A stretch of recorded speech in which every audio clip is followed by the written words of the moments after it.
has achieved what Nigel and the leadership want us to do. And just in terms of that, I was up with you in Scotland campaigning, wasn't I? There is real tangible change in Scotland. And I think you've done a great job in trying to persuade people. And in fact, the numbers turning out to that event we went to together were quite remarkable. We've had several events now, pubs, hotels, well in excess of 100 people turning up, middle of the week sometimes, just to see what's happening, get involved, and it's really, really, really positive. And people are now coming to you in terms of volunteering, in terms of the structure. That hasn't always been the case, has it? No, we had a regional structure in place before, which was quite minimal. Now we have reached the point where we're building up a whole branch network, and it's quite phenomenal, the numbers that are getting involved. The party's grown exponentially over the last couple of years.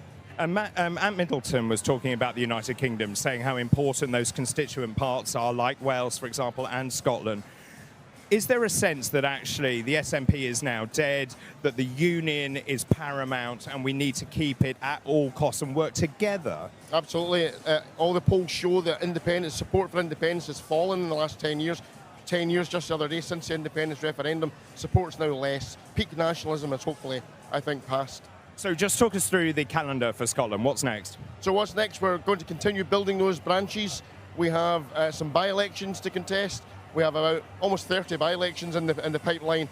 And then we work towards 2026, that Scottish Parliament election, where the polls are showing we're doing very well. Yeah, so what do the polls show exactly? They are showing we are going to get MSPs elected anywhere between 6 and 15, 16. So a lot of work to do. We're not complacent. We have a lot to do in the next couple of years, but, you know, it's looking good. Well, Martin, you're doing a fantastic job in Scotland, as always. Thank you ever so much. Thank you very much. That's Martin Green there, head of Scotland there. I'll just wander back down the bus. I know we haven't got long until this afternoon. To go until this afternoon's speeches. Just 5 minutes to go until those speeches. Let's go and talk to this gentleman here. Hello. Hello. What's your name? Tell me, David, why are you here? What do you make of it so far? Oh, the day's fantastic, isn't it, really, to be honest? But I'm here because, like, literally every policy aligns to what I believe in and what I want. So why not? And which policies particularly grab you? Obviously immigration, big one. But the ones around tax, really big for me as well. About the NHS, big. And justice. I love listening to Anne earlier. She was absolutely dynamite, weren't she? I mean, it's interesting, isn't it? Professor Aradarzi, I mentioned this right at the beginning in my speech, saying he says the NHS is in a critical condition. Well, what's more, he read my report. I wrote it 2 years ago. It's a bit cheeky, isn't it? And a bit similar to you, I've got friends that work in the NHS, and they tell me about like kind of the budget waste and the stuff that goes on the ordering of stock that they do just to keep their budgets, and just think, that's crazy. Like they're ordering machinery and stuff that they don't need. But yet they just carry on doing it, and they're allowed to get away with it, which is just bonkers. And if you could just paint a picture of the atmosphere here for people who are watching, and many people around the world are actually watching this on live stream. I've had loads of messages coming in saying the atmosphere looks incredible, it feels like a very electric event. How would you summarise what you've seen so far? Yeah, I'd say it's definitely electric, but for me, I'd say friendly is the word, like getting to speak to people that kind of you don't know exists until you come to a place like this. You go to work, people roll their eyes at you because you're a reform supporter. But actually, it's nice to be around people that just chat to, friendly. I've spoken to strangers, tens of them today. I would never normally do that in the real world. So, yeah, no, it's been fantastic. What a great day so far. Fantastic. And for those people watching thinking, well, I kind of would like to get involved or I'm interested, what would your message be? Oh, I'd say definitely do it. I mean, already we're only halfway through the day. I'm more empowered today to go and speak to my friends and say, look, you need to pull your finger out and get involved. They hold the same views, but they either don't vote, they're either not a member, or they're not politically active. So I think that's going to be a key takeaway for me today, to go and pull my finger up my arse and get it done. And finally, who are you looking forward to seeing most, and this is probably a caveated question, this afternoon? Well, actually, it's not Nigel, is it? I really like Rupert. I've got to say, I do love Nigel, but I actually really big fan. Oh, Rupert's going to love that. Really big fan of Rupert. Fantastic. Thank you ever so much. Right, let's very quickly get a final comment. Let's go over here and meet these two lovely people. Hello. How are you? Yes, nice to see you again. Nice to see you too. So tell us why you're here, what you make of it so far. Well, obviously, I'm one of the candidates, Lee Taylor. You are indeed. I am against Rishi Sunak, obviously, in the current election. I wouldn't be anywhere else today, and you know that. So, I mean, it is extraordinary watching the demise of Rishi Sunak, isn't it? Yes, it is. I'm very upset that so many people clung to him in the election, because obviously the surveyation polls showed Labour close behind. They weren't close behind. And if people want to switch to Reform UK, they can. And what do you make of the atmosphere today? Wow. Stoic, innit? It's amazing. And your thoughts? It's absolutely amazing in here to see everyone come along today and be supportive of reform. I was up in North Wales in Dwyfor Meirionnydd, and the economy has been absolutely disastrous. So the fact that we have a party willing to invest in growth in the country for the next generation is really important. And how important is the union for you? Very important, absolutely so. And I think it's a point of pride that Wales is part of that union, and the fact that they have that opportunity for that perspective put forward as well, which is quite rare. So I'm very grateful to Reform to be here today. Thank you. And finally, who are you most looking forward to seeing this afternoon? And maybe you need to be a bit careful what you say. I'm going to say Richard Tice, even though... Oh, Richard Tice, gold star for him. He's the main reason I joined the party. He stood down for Nigel, which was very important, and I do believe Nigel is a charismatic kind of person that we need leading. However, Richard Tice, to me, he shows that decency, that dignity, and he's a good leader as well. So, yeah, I'm a Richard man, but I look forward to meeting Nigel Farage tonight at the party. Beautifully said. And finally, who are you most looking forward to seeing? Oh, it has to be Farage, doesn't it? Absolutely. I'm really looking forward to his speech, and just the enthusiasm in here. It's amazing. Well, just you wait. Thank you very much to both of you. Thank you for watching. I have to dash now because I have to introduce this afternoon's speeches. We will continue our live streaming here. Don't go anywhere.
Well, welcome back, ladies and gentlemen, to Reform Conference 2024. Now, if you are just joining us, we're broadcasting live from the NEC in Birmingham, where we have 4,000 delegates who want to say hello to our viewers around the world.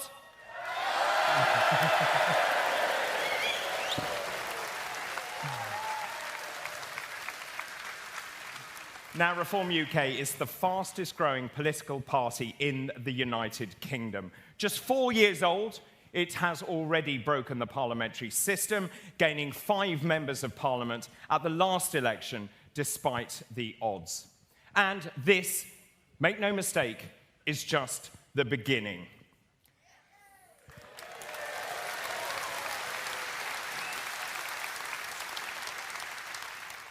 I don't need to tell you this, but the United Kingdom is in a perilous state.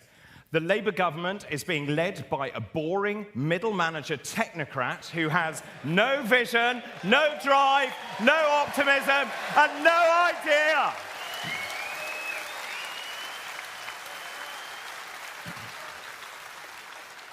Now, you may remember Starmer promised to do things differently when he entered Downing Street, having spent 4 years attacking Boris Johnson, if you remember, over sleaze, sleaze, sleaze. Now, he also vowed that Labour would offer a radically different approach to politics. So what has he actually achieved? Well, in 10 weeks, he's managed to preside over what I think is the most chaotic government. He has broken parliamentary rules by failing to declare gifts from Lord Ali for himself and his wife in the designated time period. Can you believe it? He allowed Ali to give him tens of thousands of pounds to spend on suits and glasses, whilst his wife was given 5,000 quid for clothes and personal shopping. And the price of that, ladies and gentlemen, a pass to Downing Street, access all areas for Lord Ali. Shame on you.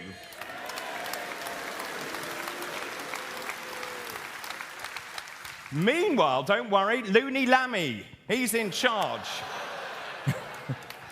Looney Lammy, apparently he is the Foreign Secretary. My jaw dropped open when I heard him say, climate change is a bigger threat to the United Kingdom than terrorism or dictators. Try telling that to Ukraine or Israel.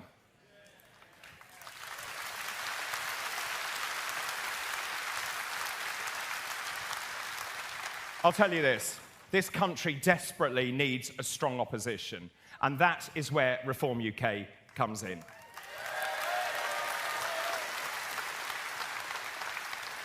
We cannot stand by watching this managed decline of our once great country. We must make Britain great again.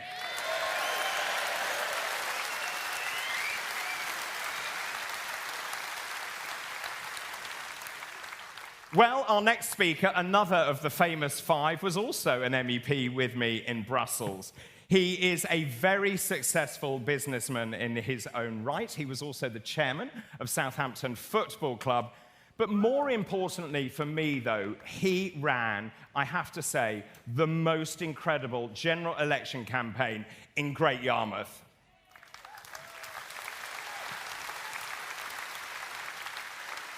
He is very outspoken, he's passionate, he's articulate, and he deeply cares for the East Anglian community that he represents. Ladies and gentlemen, please welcome Rupert Lowe MP.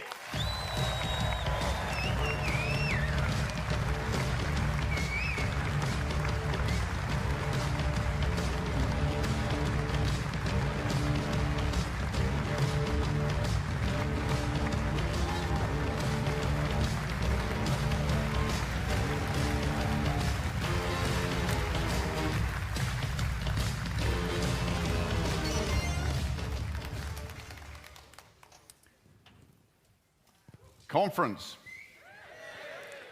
What a pleasure it is to be here today, surrounded by so many like-minded people, concerned about the state of our nation, with a refreshing paucity of rainbow lanyards in evidence.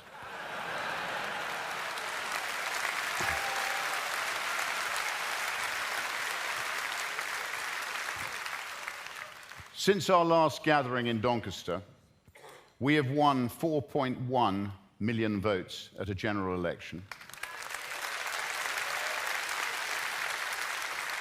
secured 5 MPs under first past the post, and now we have over 75,000 members.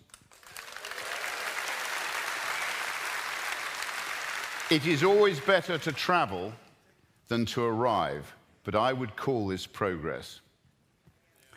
On a personal note, I'd really like to thank all of you for making the effort to come today. I know how much of a sacrifice it is in both time terms and money terms, but you have no idea how much confidence it gives us on the front line to see the People's Army on the march.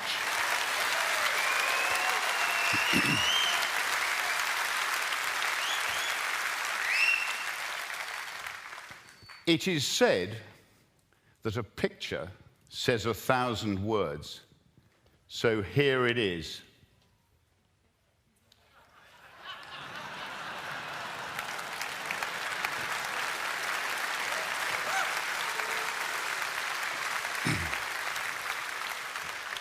A fat, bloated state freeloading off a thin, emaciated taxpayer.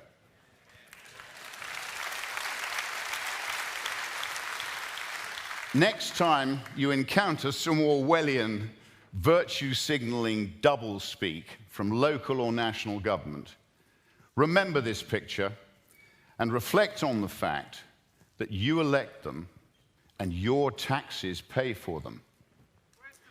Who should be the servant and who should be the master?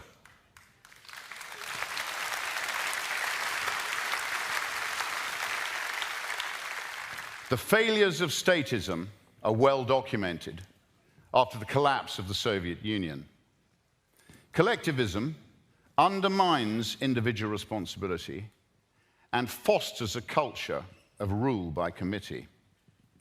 A committee adopts the intellect of the member with the lowest IQ, encourages manipulation, and makes bad decisions. Recent examples in the UK include the post office scandal,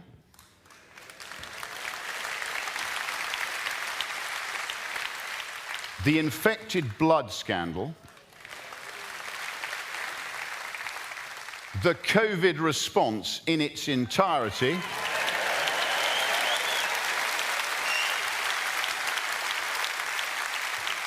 including forcing an experimental jab on millions of people.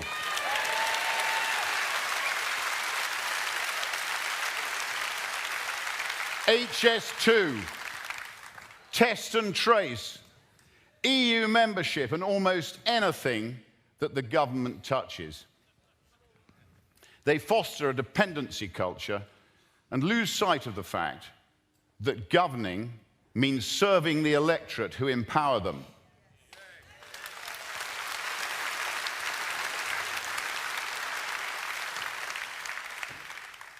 Alexander Solzhenitsyn said, "Human beings are born with different capabilities. If they are free, they are not equal. And if they are equal, they are not free."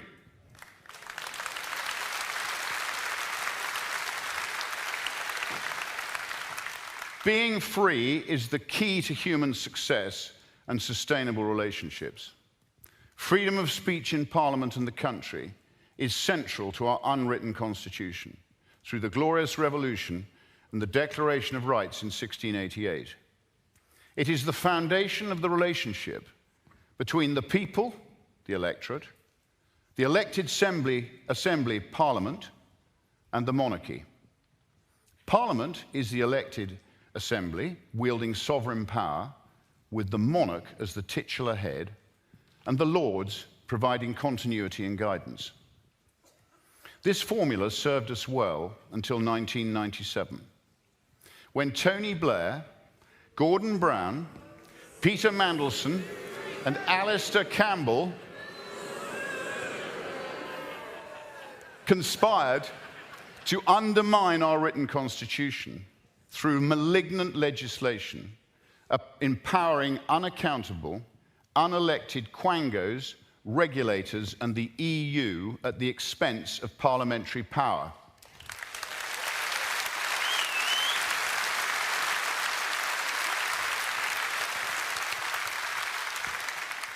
The Equality Act of 2010, for which there was no need, has given legal force and backing to minorities to impose their will and views on the majority. This has fostered the rise of the rule of lawyers, not the rule of law, created unnecessary division in the country, and suppressed free speech across society.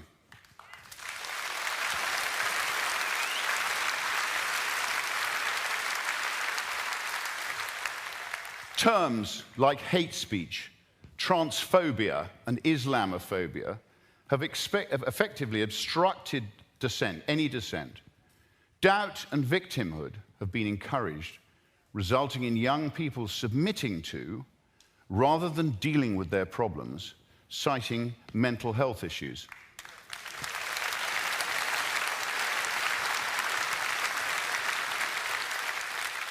Parents have been marginalized, and the Cass review is sadly too little, too late. The Financial Services and Markets Act of 2000 gave regulatory power to the Financial Conduct Authority and the Prudential Regulation Authority, who have severely damaged our capital markets, embedding Stonewall philosophy into regulation. It is ironic that after the recent Labour landslip election victory,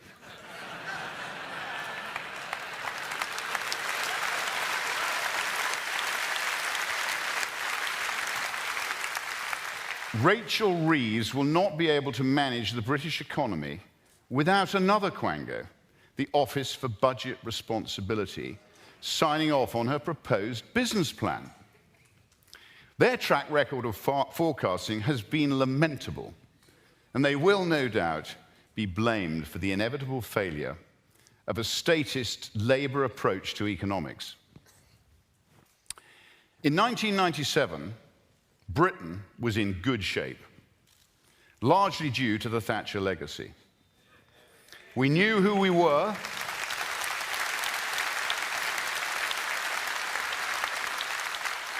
We knew who we were. We were still one country. We had sidestepped the euro thanks to Sir James Goldsmith's referendum party. Our public finances were in excellent shape.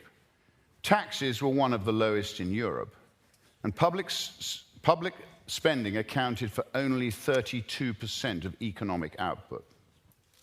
Most importantly, the population was stable and immigration was under control. Today, national debt has exploded 500% to £2,770 billion. Public sector spending accounts for 46% of economic output. The private sector is being crowded out by the state. Mass legal and illegal immigration is out of control. And over 9 million people of working age do not work. Markets will soon exact their price for the folly of the last quarter of a century as a result of the failure of the two-party duopoly, Labour and the Tories. Both of them are jointly responsible with the civil service for undermining our constitution, deceiving the electorate, and feathering their own dishonest nests.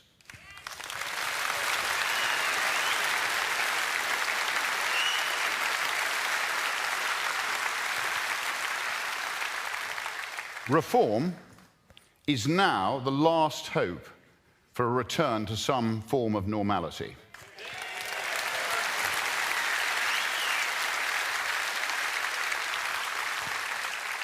The majority will prevail over minorities, and 17.4 million people who voted for Brexit must be rewarded with delivery of the independent nation state for which they presciently opted, against all the odds.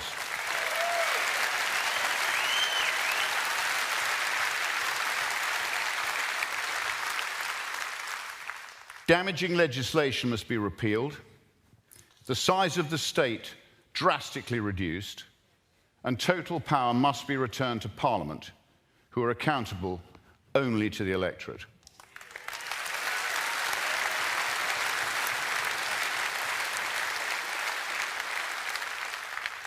We have been living through a period of madness akin to the South Sea Bubble, the Mississippi Scheme, and tulip mania, when men think in herds, go mad in herds, and only recover their senses slowly, one by one. Reform has now established the beachhead in Parliament, which Nigel identified as our primary aim. We need to restructure into a proper political party, fight and win local elections at both county and borough level, and carefully select our team of candidates to win the next general election.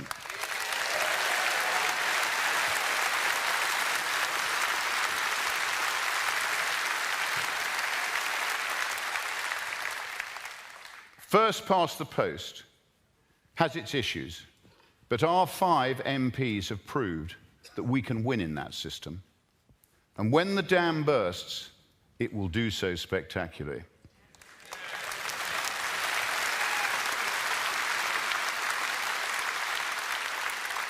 We have a plan to help support our candidates and guide them through the experience we have gained over various electoral forays. They say experience costs money, and I have certainly found that to be true. Our country, our history, our freedoms, and our independent sovereignty are impossible to value. It is now a case of not just can we win, we must win.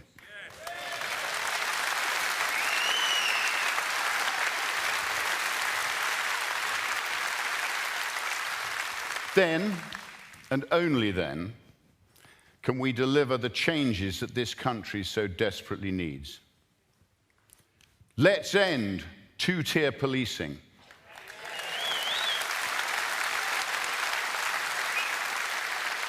Ensuring that the law is applied fairly and equally to all. Let's back small businesses.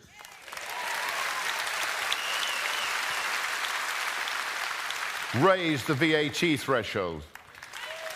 Scrap IR35. And slash corporation tax.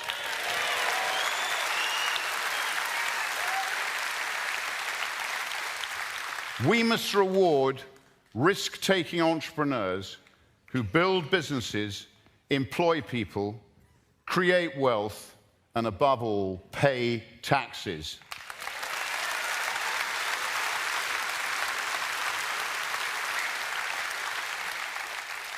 Maggie used to say, I am with the workers, not the shirkers. Well, let me tell you, I am with the workers too.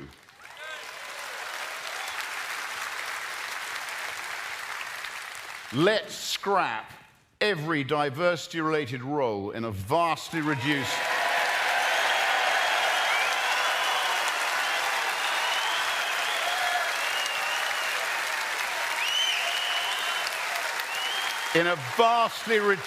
public sector and judge people on merit.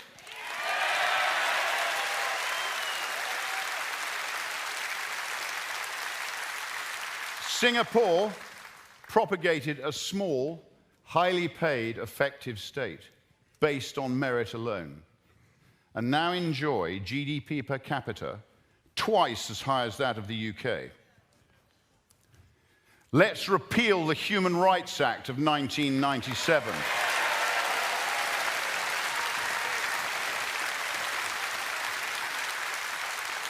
And leave the ECHR.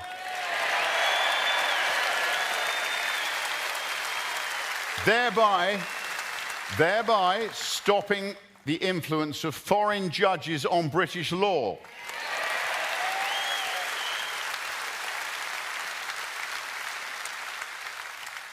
Let's investigate and repeal divisive legislation such as the Equality Act 2010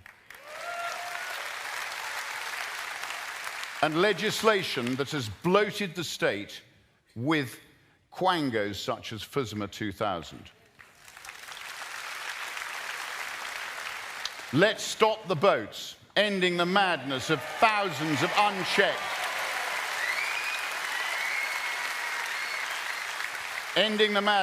allowing thousands of unchecked foreign young men into the country illegally.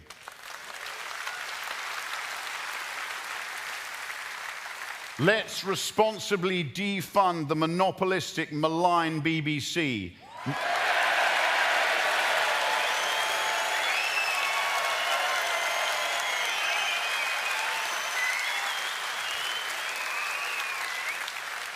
Making it a subscription service, and let the people decide its fate. Let's scrap 20-mile-an-hour limits. Low traffic neighborhoods. End the war on motorists and allow free enterprise to flourish. Let's reverse devolution and restore our Act of Union. Scotland is now a dysfunctional example of failed devolution, funded by the English taxpayer through the Barnett formula, with Wales close behind. Less government must be better for all citizens. And finally, let's slash legal immigration.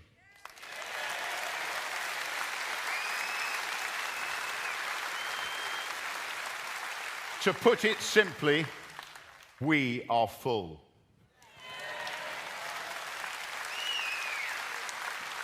Only the best and the brightest who will contribute to our economy and, importantly, integrate into our society should be allowed in small numbers.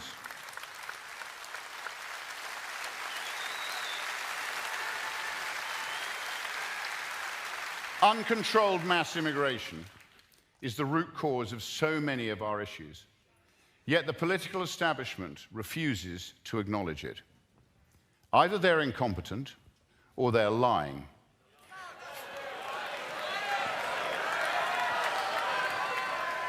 Fearing the failure of their misguided policy of a utopian multicultural society.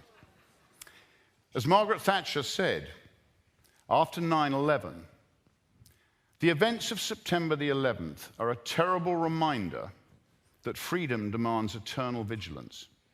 And for too long, we have not been vigilant. We have harbored those who hate us, tolerated those who threatened us, and indulged those who weakened us.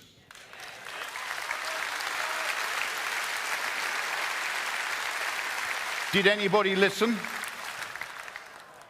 When I asked Keir Starmer at PMQs, did he agree that allowing millions of immigrants into the country since 1997 had damaged our communities and undermined our public services, his lame response was that he was unsure of my numbers. What was he questioning? Whether millions of people had entered the country since 1997? That is an undeniable fact, and it is of great concern that he does not seem to understand the electorate's legitimate and growing concerns.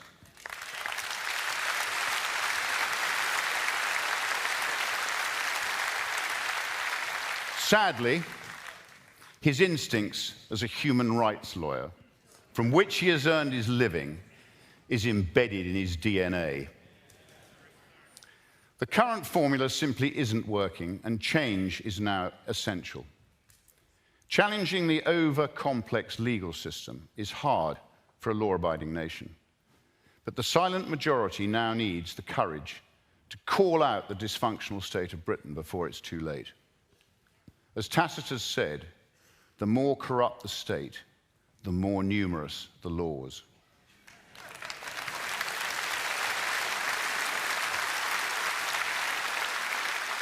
Our collective objective has to be a reform government between now and 2029, which represents the interests of the British people. As Winston Churchill said, the farther back you can look, the farther forward you are likely to see.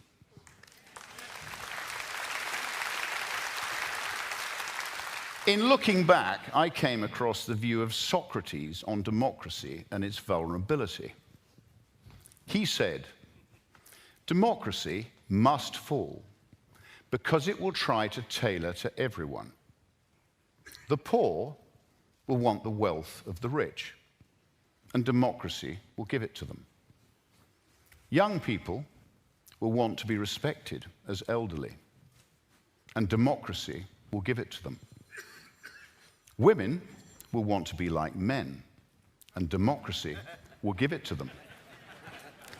Foreigners will want the rights of the natives, and democracy will give it to them. Thieves and fraudsters will want important government functions, and democracy will give it to them.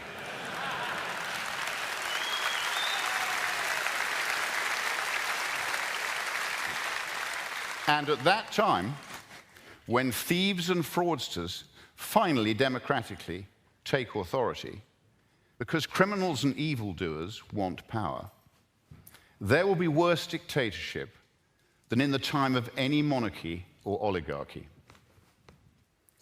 Now is the time for the people of Britain to have the courage to speak out before they lose their freedom of speech, and their special way of life to whatever subversive forces are seeking to undermine us, be it the European Union, the World Economic Forum, the United Nations, the billionaires, the World Health Organization, the Bilderbergers, the Council on Foreign Relations, crony capitalism, Tony Blair's socialist dream, or other malign forces.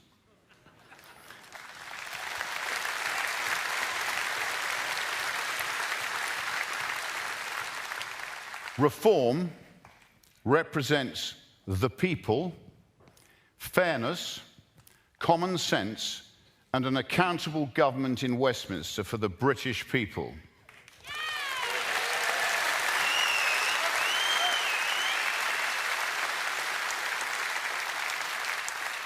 That cannot happen without seismic change.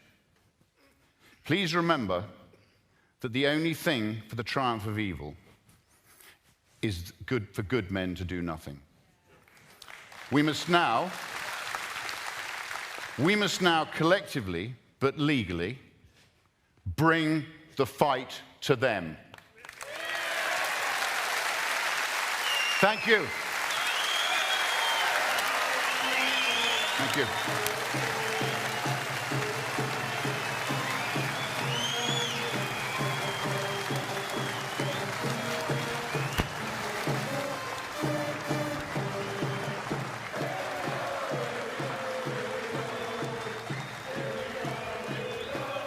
Ladies and gentlemen, just a quick note about tomorrow, the second day of our conference. Tomorrow, if I could just have your attention, ladies and gentlemen, Nigel will round off tomorrow's conference at 1:30 with a keynote speech. That's 1:30 tomorrow. That is something you do not want to miss. So Nigel Farage rounding off day 2 of our conference. That is at 1:30 tomorrow. Whilst I'm on that note, your lanyards, please make sure you keep them. If you do not have them tomorrow, you will not be allowed access into the venue because security, as you know, is very tight indeed. Well, let's move on now, shall we, to our next speaker, the third of 5. He's been the Member of Parliament for Ashfield since 2019. Now, he was originally elected as a member of the Conservative Party. Yes. But he defected to Reform UK in March of this year and became our party's first MP.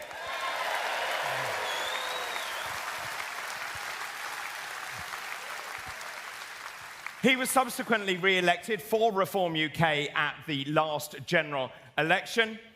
Ashfield born and bred, he originally started life as a coal miner. Now, his views have stayed stable as the world of uni-party politics have shifted around him. Now, for years, he was the most sought-after ticket on what they call the Tory rubber chicken circuit. That is the nickname given to the endless parade of dinners that political candidates must attend during a campaign to meet donors, also to raise money. But he finally saw the light. He had the courage to come over to Reform UK. Courage which many of his former colleagues in the Tory party now wish they had had. Ladies and gentlemen, please put your hands together and welcome Lee Anderson, MP.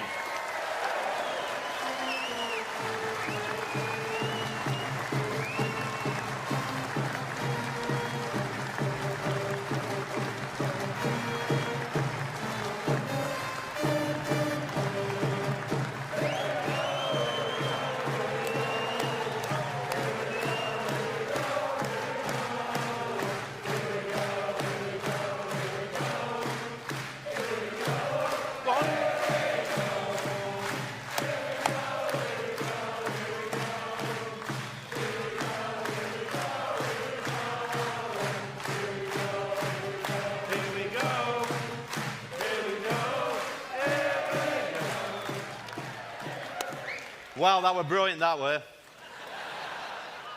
Welcome, conference. It is indeed a pleasure to stand here before the People's Army.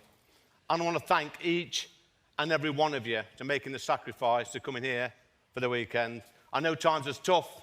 I know money's in short supply. I know many of you have had to have a day off work, hotels, travel, childcare. So from the bottom of my heart, thank you for coming today.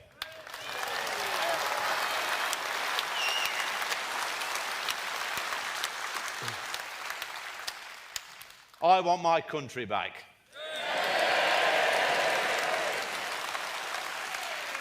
The question is, do you want your country back?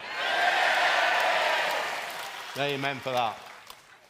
You know, I remember a time when our children went to school and they were taught how to read and write and become good citizens.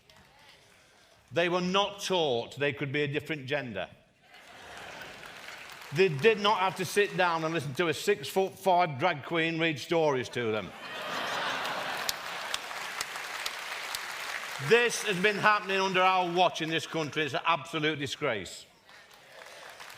I want this nonsense to stop.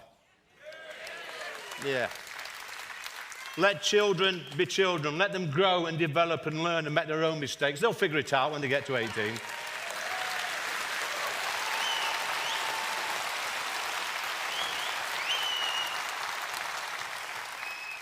Just because a little boy picks up a doll, it doesn't make him a girl. True. And just because a little girl kicks a football, it doesn't mean she wants to be a boy. I want my country back, and the country I'm talking about would not tolerate this nonsense.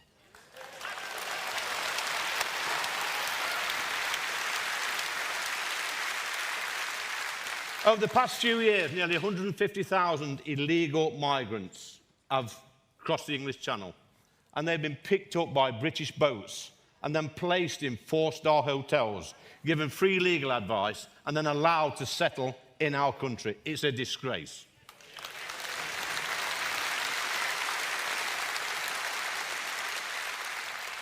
"90% of these arrivals are young men, some destined for a life of crime. We've seen it before.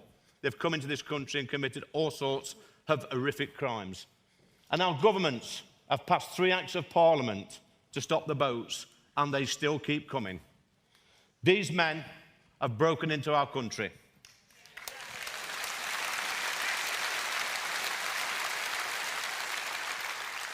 And guess what, conference? I do not want them here. Come on.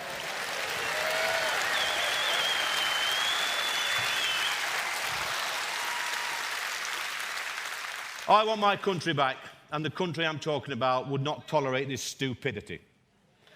You know what? Back in the 80s and 90s, in Ashfield, where I represent, the capital of common sense, it's true, it's true, I live there. If you applied for a council house back in the 80s and 90s, the council would give you 3 sets of keys and say, go and look at 3 houses and pick the one you want. Nowadays, 7,000 people on the council house waiting list in Ashfield. You've got literally no chance at all of ever getting a council house. And yet, Parliament thinks it's a good idea to let over 1 million people a year enter our country. That's hundreds of thousands of extra people putting extra pressure on our public services, whilst decent, hard-working Brits can't get a dental appointment, a GP appointment, a school place for their kids.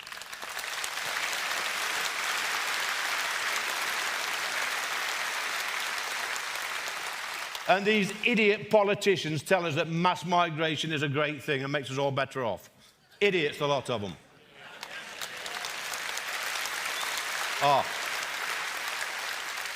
I want my country back, and the country I'm talking about would not tolerate this stupidity. Now then, this gets better. Believe me. Back in the day, if we had civil unrest on our streets, you could be rest assured that our boys in blue would quickly be on the scene and get stuck in, so decent folks could go about their daily life.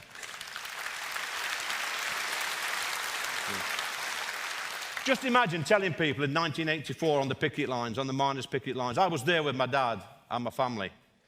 Just imagine telling the police and the striking minds at that time that fast forward 40 years and we'd see a load of undernourished, vegans, grey-haired, yeah, armed with a Just Stop Oil high-vis vest and a dangerous pair of Jesus sandals. Yeah. Entering London and bringing the whole capital city to a standstill, whilst the Metropolitan Police stood by and did nothing, apart from dance the Macarena.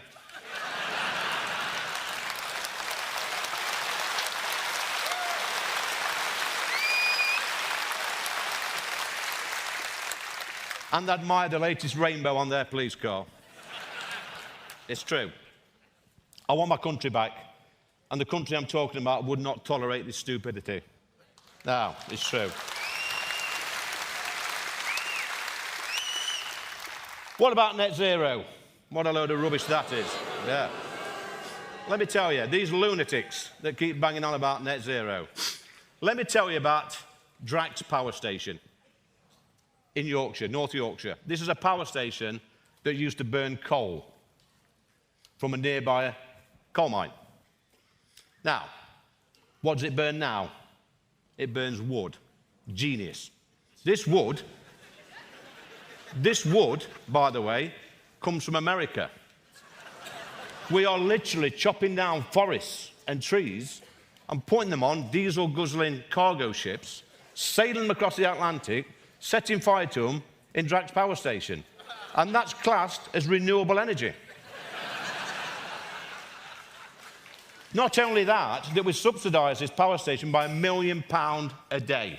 It's cost us £11 billion so far, whilst we've got shale gas, oil under our feet. It's nonsense.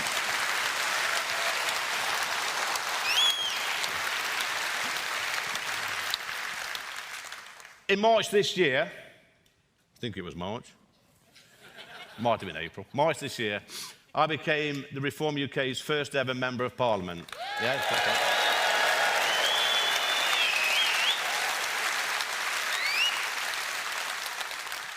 You will also know that this was just after a few supposedly controversial comments I made about Mayor Khan.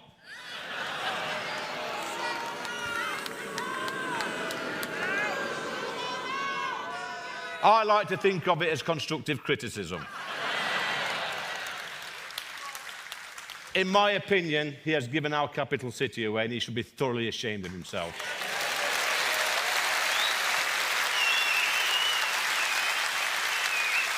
Yeah. I was told at the time that I must apologise to Labour's mayor in London. Yeah. Oh, let me tell you now, conference, I will never apologise to that man.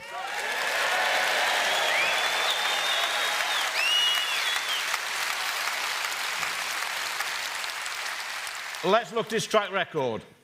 Overall crime up by 21%, violent crime 35%, homicides 5%, knife crime 54%, sexual offences 51%. It should be him who's apologising to the people of London.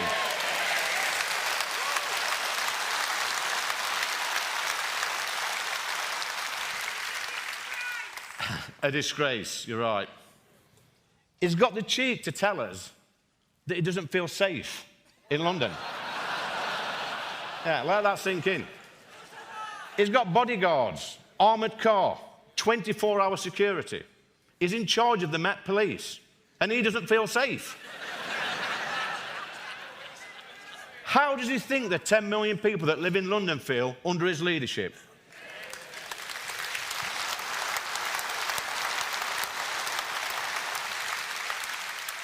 This man needs booting out of office for the sake of London.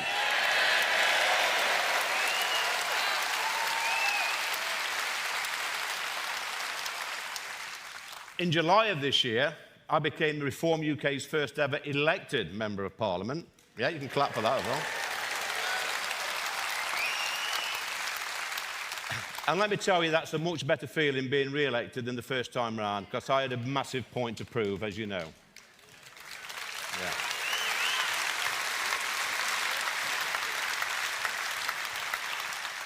But, conference, the greatest achievement during my political career was in 2022, I was voted the worst man in Britain by the Daily Mirror. Yeah.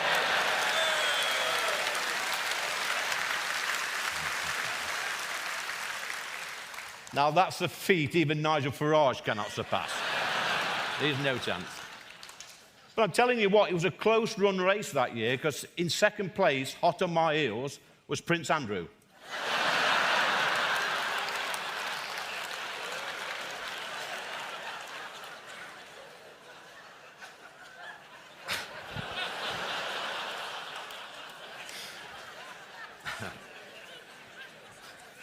Even I find it funny, and I've read it about 20 times. So.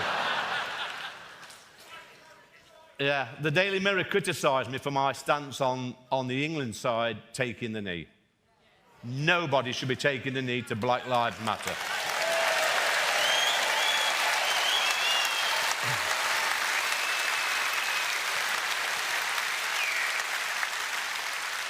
They also criticised me over some supposedly controversial things that I've said. Listen, it's not controversial to call out BLM. It's not controversial to be concerned about what our children are being taught in schools. It's not controversial to be concerned about mass immigration. It's not controversial to be concerned about rising crime in our country. And it's not controversial to defend our history, our heritage, and our culture.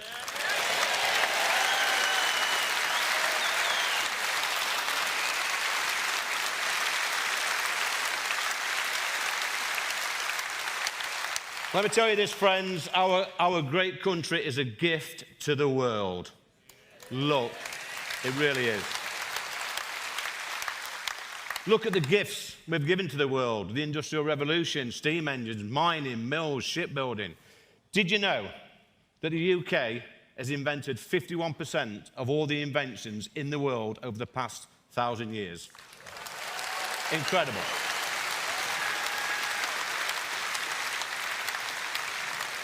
We are the greatest country in the world when it comes to inventions, yet we cannot invent anything to stop the small boats.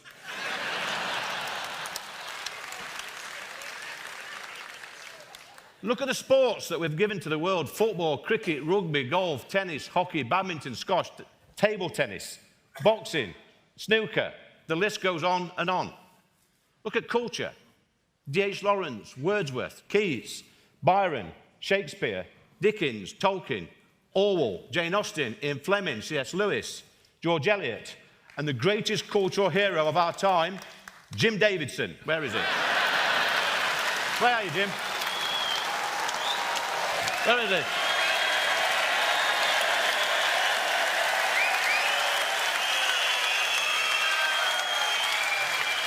Told you.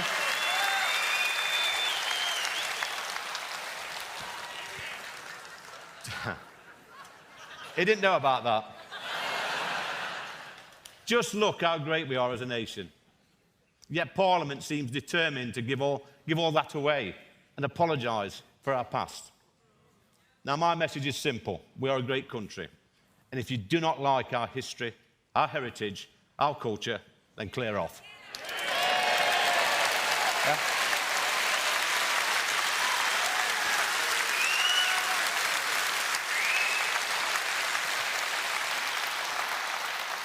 Is that plain speaking enough for you? Is that, yeah? Yeah.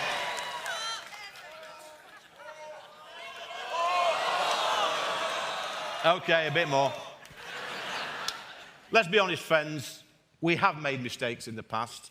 And when we make mistakes, we must apologise. And we've been responsible for some awful things. Things like the BBC.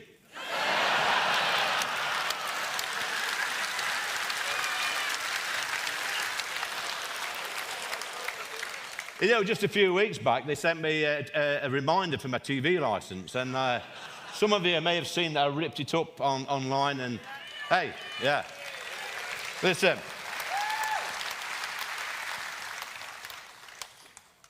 Guess what? They've sent me another. Now, what do you think we should do with this? Huh?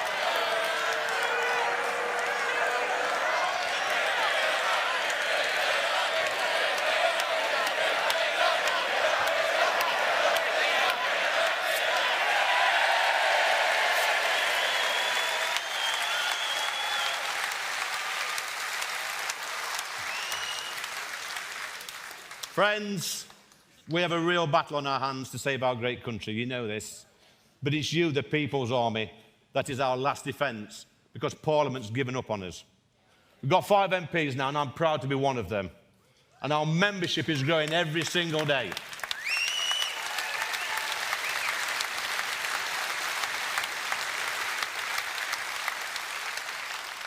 Next year, we're going to win hundreds of seats, council seats across the country. That's a fact.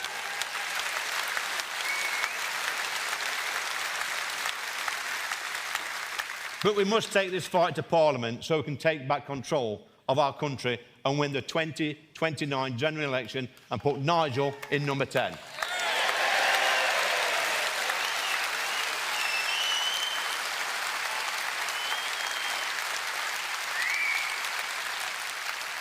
Friends, we can do this, but we can only do it if we stand strong. The establishment absolutely hate us. They want us gone, but we're going nowhere.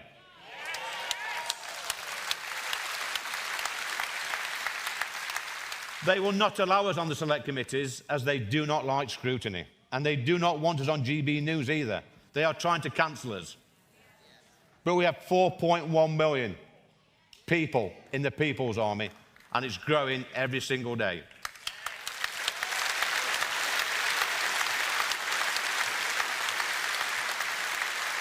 Listen, the mainstream parties are scared of us, and so they should be, because we're coming for them at every single ballot box in the country.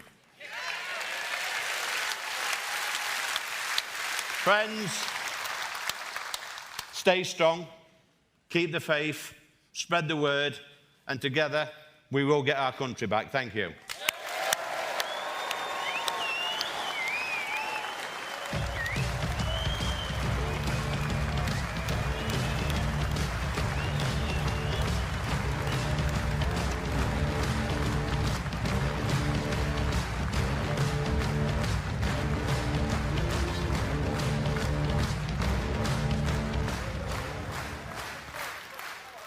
Well, now, ladies and gentlemen, it's time to introduce a man I have spent far too much time with.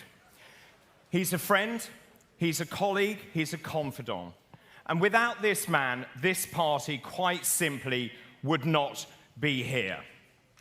He single-handedly kept this party afloat when times were tough. In fact, I still blame him entirely for the reason I'm on this stage. It is my great honour to introduce someone who is often described as one of the bad boys of Brexit. I like to think of him as the Nigel Havers of the right wing. He is the thinking woman's crumpet. Ladies and gentlemen, please welcome the Deputy Leader of Reform UK, Richard Tice MP.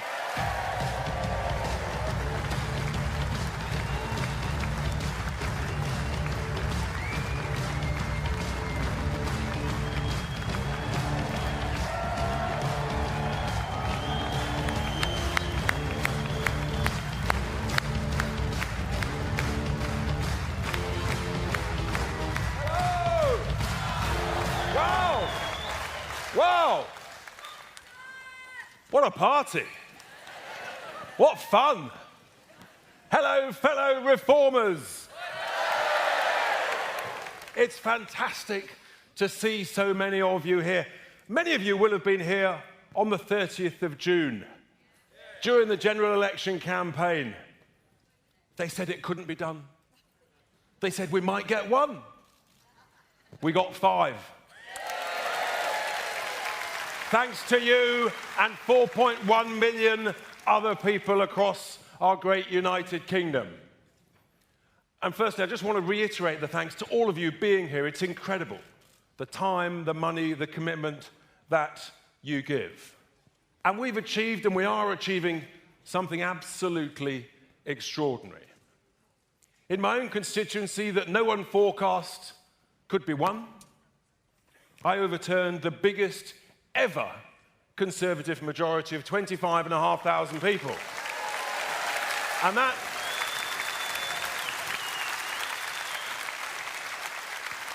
And that was with your help, with the constituents' help, but also in particular the help of my brilliant team who are here today, led by the amazing Ryan and Co. Please give them a round of applause. Now, it's quite a moment. It's quite a moment arriving in the House of Commons, being led by, some might call him our chief whip, but the truth is, the great Lee Anderson, wasn't he good earlier? My word, wow. Our Lee, he's a brilliant tour guide, absolutely brilliant. The House of Parliament, big place. He said, don't worry, lads, there's only 3 important places. The chamber, the bar, and the smoking terrace. Now, importantly, I'm not going to tell you in which order he thought was most priority. But I have to tell you, it is quite a moment as you go into the chamber, which is much smaller than anybody can believe. And the last thing you see as you go into the chamber is that statue looking down at you, wishing you luck, and wishing you belief in our great nation. Yes, the statue of Sir Winston Churchill. It sends a shiver up my spine every time I go past.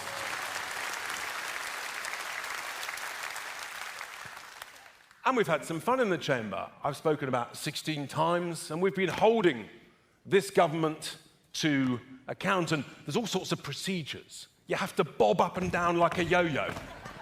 God, I sat there for 4.5 hours, bobbing up and down, and Lee tells us what to do, the brilliant Lee. And let me tell you, we talk about thanks. But when Lee Anderson had the courage, the conviction, the passion, and the belief to make that huge leap, when he looked me in the eye back in February, he shook my hand and he said, Richard, let's do it. We did it, and that was the moment.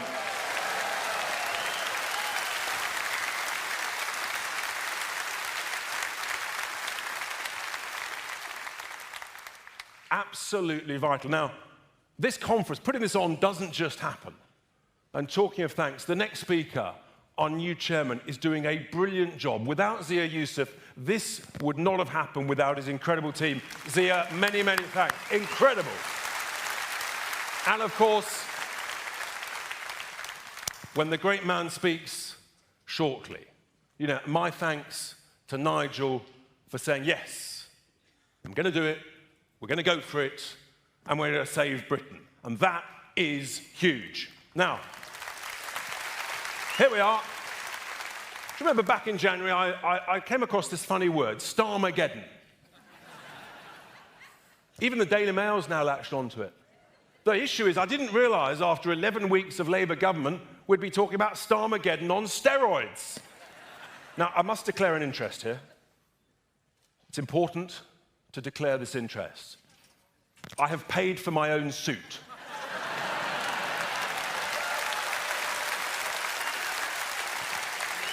Who knew? I don't know, what do I call him? Do I call him Sponger Starmer? Do I call him Scrounger Starmer? Do I call him Free Gear Kia?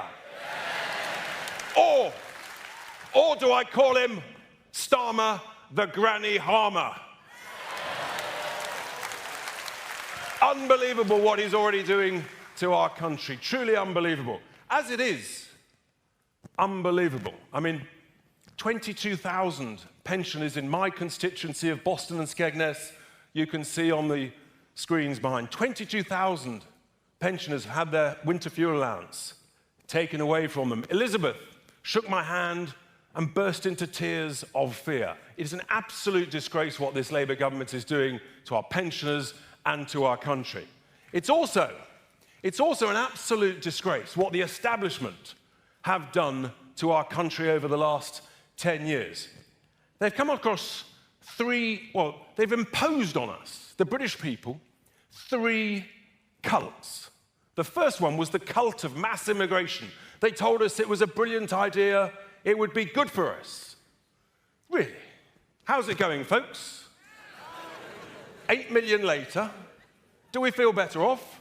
Do we feel that our public services are working better?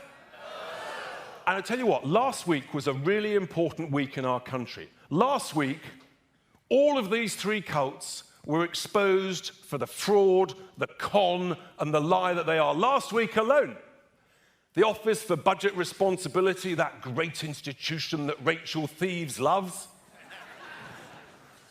the Office for Budget Responsibility admitted that actually low-skilled migrants never contribute to our country more than they take out.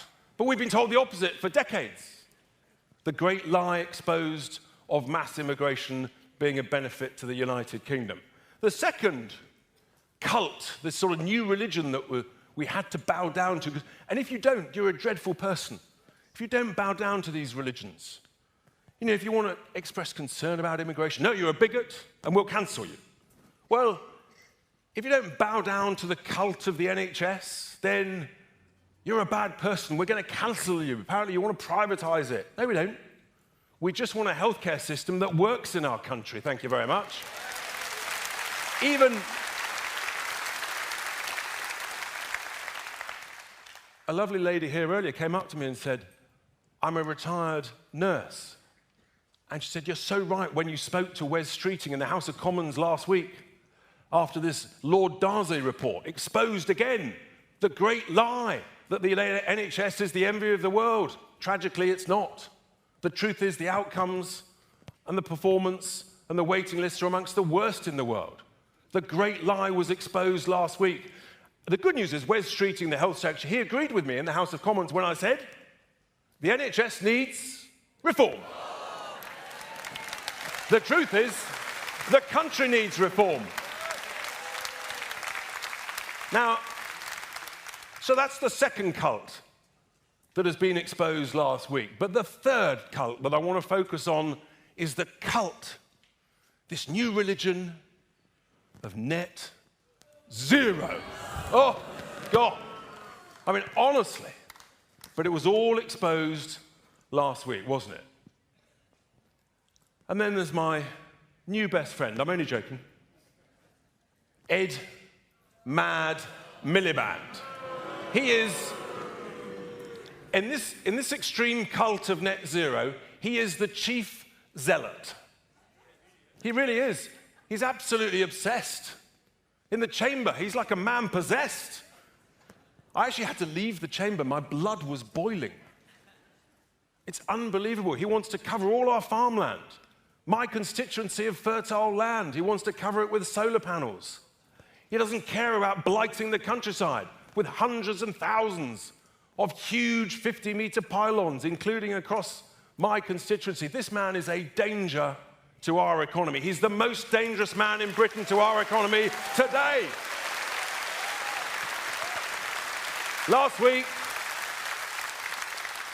we had thousands of jobs sacrificed on the altar of net zero in Port Talbot. The business secretary had to admit that he agreed with me. We have a problem with our energy prices, our electricity prices. Yes, we absolutely do, because of the madness of net zero. That's the reason that those jobs are being destroyed. That's the reason that 400 plus jobs have gone in the Grangemouth refinery that's being closed, announced also last week. Absolute insanity. There's thousands more jobs going to go, sadly, in Scunthorpe. And then we had the other news. Yes, they're not going to proceed with the coal mine in the northwest. Hundreds more jobs lost. And there's a reason we're going up in the polls in the wonderful nation of Scotland, and that's because the oil and gas industry is terrified about the destruction of those jobs there.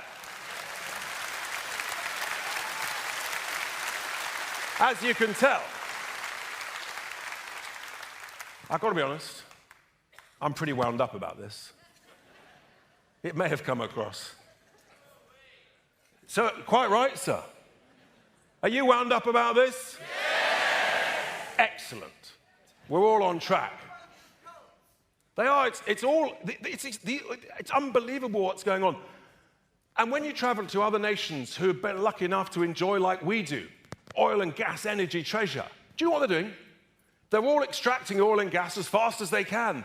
In the Middle East, nations like the UAE, Qatar, Bahrain, in the US, in Asia. And let me tell you, when you read their newspapers and you watch their TV, there are two words they don't talk about. Their eyes on the phone. They never mention the words net zero. Do you know what they're doing? They're laughing at our naive stupidity. Absolutely laughing as they steal our jobs and our money. They cannot believe the negligence of our establishment. We've got all this energy treasure under our feet. Lee mentioned it. Oil, gas, shale gas. And yet, brilliant. Hundreds of billions of pounds worth owned by all of us. And yet, no, I tell you what, folks, this is a really good financial idea. Let's leave it there. For God's sake. I mean, honestly, it's utter madness. It's negligent, it's outrageous, and I tell you what, here's a good reason to win the next general election. And under Nigel and Zia's leadership, I believe, I know, and with your help, I know that we will. The first thing we should do when we win the next general election, folks, is to scrap net zero.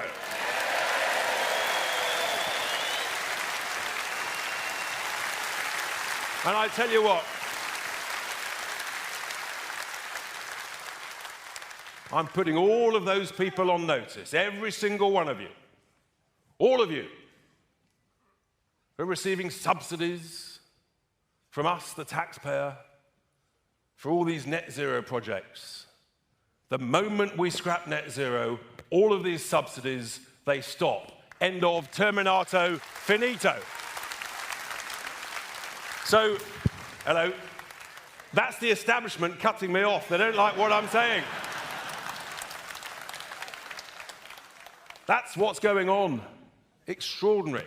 We have to do this. We have to win.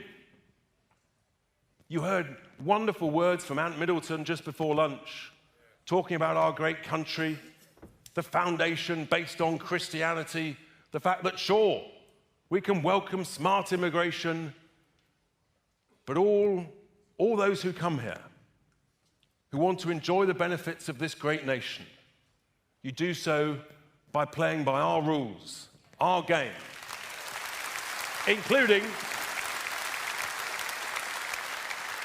and we have that sense of fair play. When people say, what do you mean by the British culture, the British sense of value? I always go back to that sense of cricket, that sense of fair play. And Lee talked about the great sports that we invented, like so many other things. I could go on, but time is pressing. Zia's waiting, Nigel's waiting. But let's just finish with a message of optimism, of hope. I believe we can save this great country. Do you? Are you sure? Can we win the next general election? Then let's do it. Thank you very much.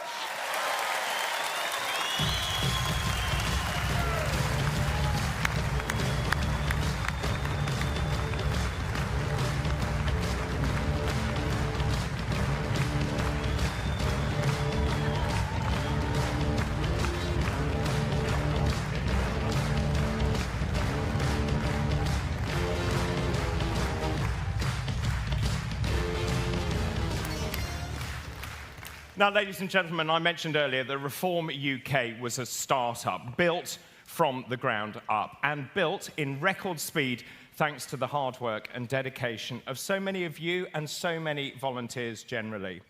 But now our new chairman, Zia Yusuf, is professionalising the party at a speed never seen before in British politics. Under his tenure, the growth of this party has been exponential. Now, as you've heard already, we're not just targeting council seats, but also the Welsh and the Scottish parliaments in 2026.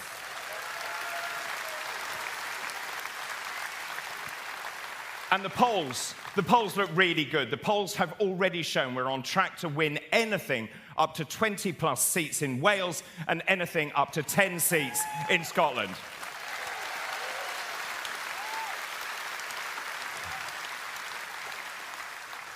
Our new chairman, well, he's a bit of a legend, a very successful businessman, born in Scotland to Sri Lankan parents, gained a scholarship to school, founded his own business, grew it to become one of the fastest growing companies in Europe, and very wisely, he sold it. Now, he first became engaged with this party before the election, and he has quite a job on his hands.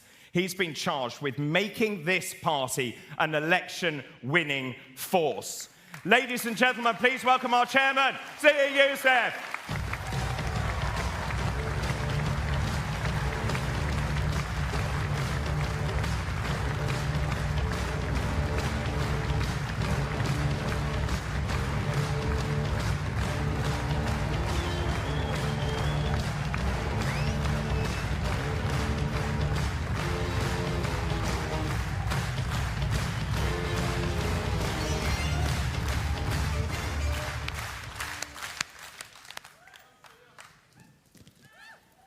Hello, Reform UK! Are you fired up? Good! You should be fired up, because Reform UK is on a roll. We have the wind in our sails.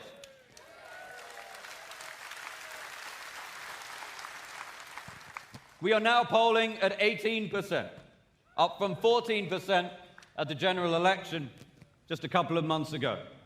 We've opened hundreds of Reform UK branches across the country. Our membership has surged to 80,000 people as patriots like you, ladies and gentlemen, join our movement.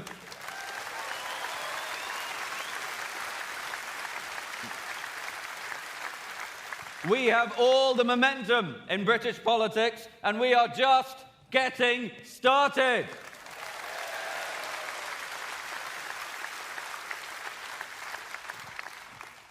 But we meet, ladies and gentlemen, at a time of great peril for our country. Working people in Britain feel betrayed, demoralized. They see the nation and the culture that we love being robbed from underneath us.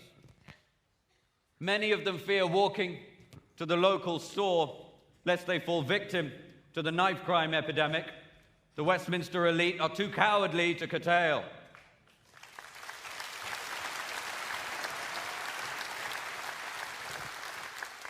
And should they raise concerns about any of this, they're insulted and they're smeared.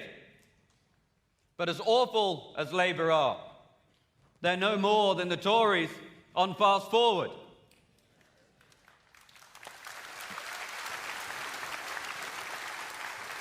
Both parties leave our border open, explode the size of the population, raise taxes, drive fuel bills up, release violent criminals from jail early, and put foreign citizens above their own.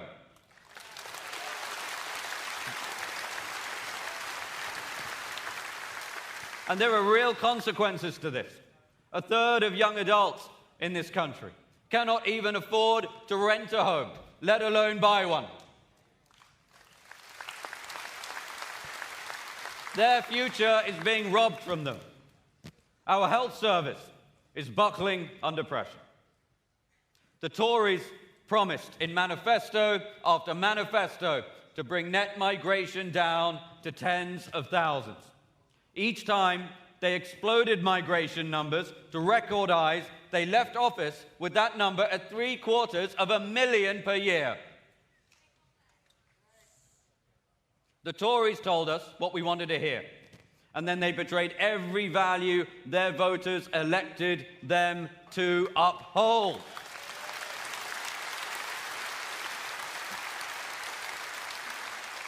Now, new Tory leadership hopefuls are doing the rounds promising to tackle migration.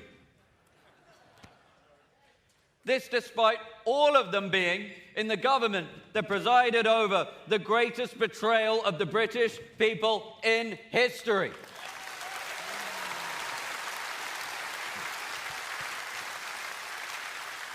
Shameless does not begin to describe it. As a result, ladies and gentlemen, the country we love is spiraling downward.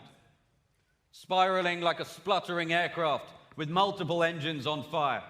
Spiraling as a result of successive Tory and now Labour regimes. But there remains time to put those fires out, to refuel midair. There remains time to soar to new heights.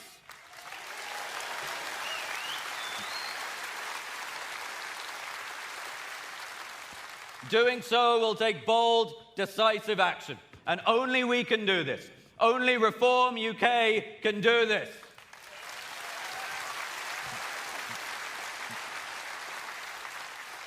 The party structures that underpin the Tories and Labour are too corrupted, too infiltrated. They're designed to churn out leaders who offer more of the same. Ladies and gentlemen, 14 years of catastrophic Tory mismanagement and this new Labour government have brought our country to its knees. They want us to give up. They want us to lose hope. But while this great country may be on its knees, patriots across the land are standing up. Patriots like you, the amazing men and women in this room, are standing up and saying, no, we are not having it.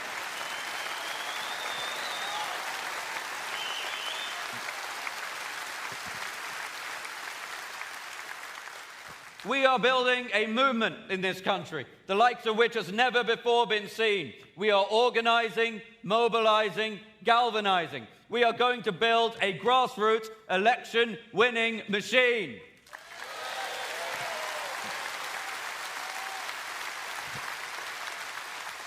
If we do that, and if you do that with us, then, ladies and gentlemen, we will win the next general election.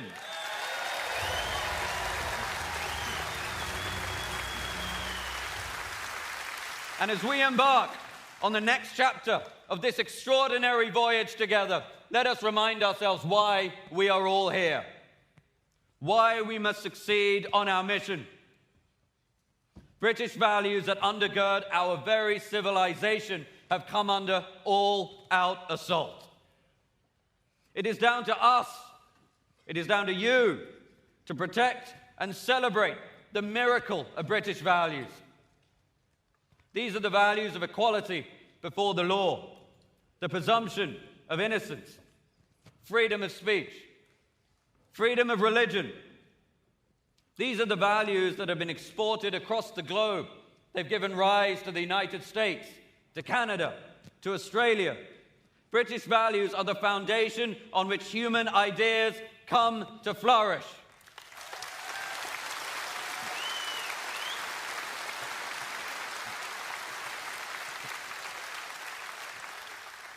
it is no exaggeration that our world would look very different were it not for our great island.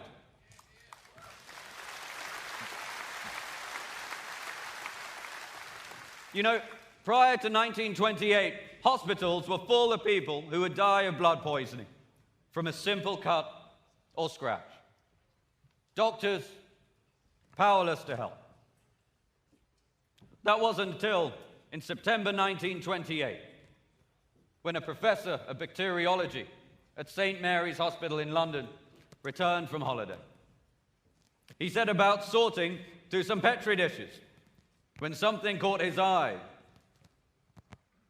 That professor was called Alexander Fleming.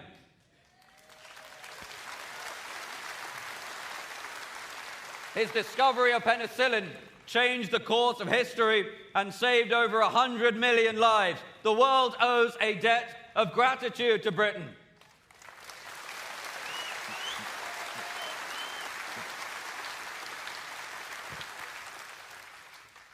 We have blazed a trail for the world, not just in science, but in the arts and in literature. We gave the world William Shakespeare and Jane Austen, George Orwell and J.K. Rowling.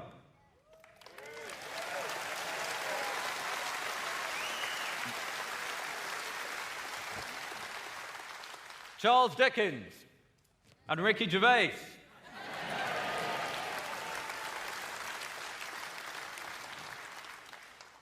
British values are the ultimate gift to us. Gifts from those who conceived of them, and then the millions who laid down their lives to protect them for us. Let us not forget the sacrifices made for us to preserve this gift.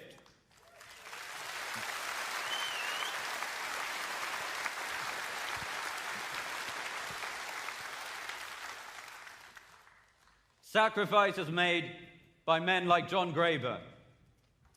Lieutenant Greyburn was born in India and raised in Dorset. He attended Sherborne School, and then he worked for the Hong Kong and Shanghai Bank before joining the war effort in 1940. He became an officer in the Oxfordshire and Buckinghamshire Light Infantry and later transferred to the newly formed Parachute Regiment. On the 17th of September 1944, as platoon commander, he led the first airborne drop into Arnhem during Operation Market Garden. Greyburn's platoon seized the Arnhem Bridge and held it under relentless enemy fire for over 3 days. Almost immediately, he was met by fierce fire from machine guns and was shot through the shoulder. Despite this, he pressed forward with extraordinary bravery. Despite having no cover, Lieutenant Greyburn continued to lead his men until the casualties became so overwhelming he was ordered to withdraw. Refusing to abandon his post, he personally directed the retreat. He insisted on being the last to leave the bridge. The enemy, recognizing his astonishing determination, resorted to extreme measures, using tanks and demolition charges. Finally, an enemy tank approached at such proximity to his position that it became impossible to halt. He was defenseless. Undeterred, Lieutenant Greyburn stood up in point-blank range of the tank and personally directed the withdrawal of his men to the main defensive line to which he had been ordered. 80 years ago to this very day, Lieutenant Greyburn was killed in action, and he was posthumously awarded the Victoria Cross.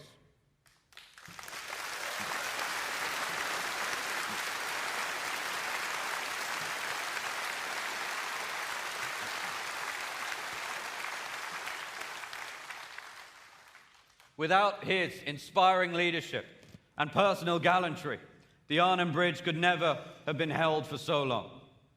Stories like this remind us just how much is at stake, how grateful we must all be to those who made the ultimate sacrifice to ensure we enjoy the freedoms that so many now take for granted.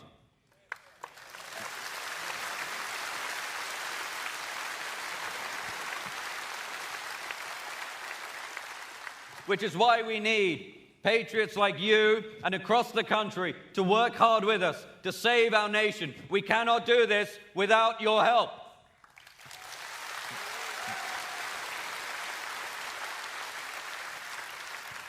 Time, however, is short. Our mission, urgent. The 14% of the vote share we won in July was achieved with virtually no ground campaign. By the time of the next general election, we will build the best ground campaign in the country.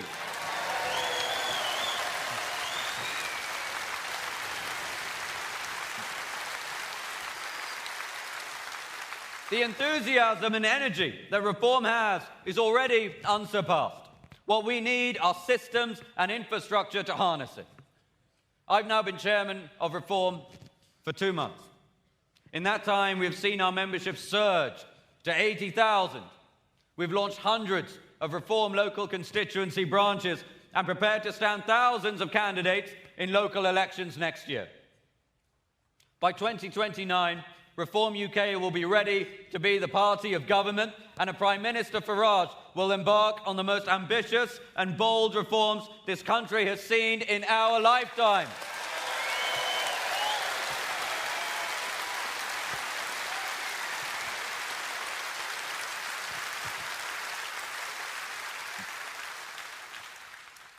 Now, we have been told by an army of skeptics that we cannot do this. We've been told that the rotten two-party system is the only show in town.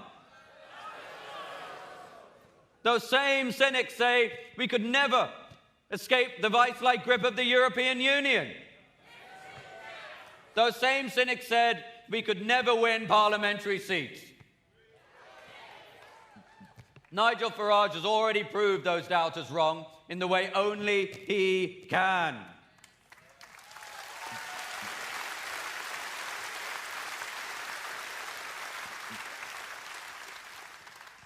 Those same cynics now say that we could never win the next election and elect him as our Prime Minister.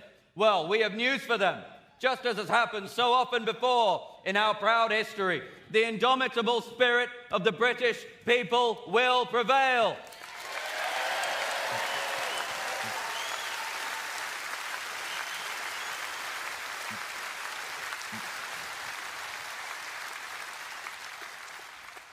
Our great country has seen darker times than this, and each time the British people have risen to master that moment. Each time, proud patriots like the ones in this room and across the country have come to Britain's rescue in a time of need. Each time, Britain has emerged rejuvenated and stronger than ever.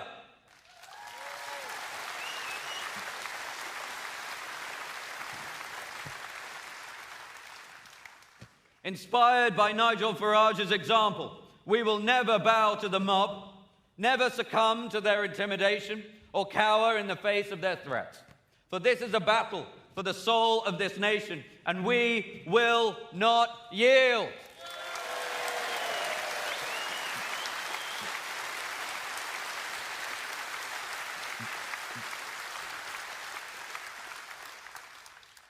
We know in our hearts that this country can be saved. What we can achieve together is limited only by what you believe to be possible. Reform has unparalleled enthusiasm. We must now build the infrastructure to harness it. And we cannot do this without you. So we ask that if you can, please get involved in your local branch, volunteering to help knock on doors, deliver leaflets, and turning out the vote. This will be pivotal in our success.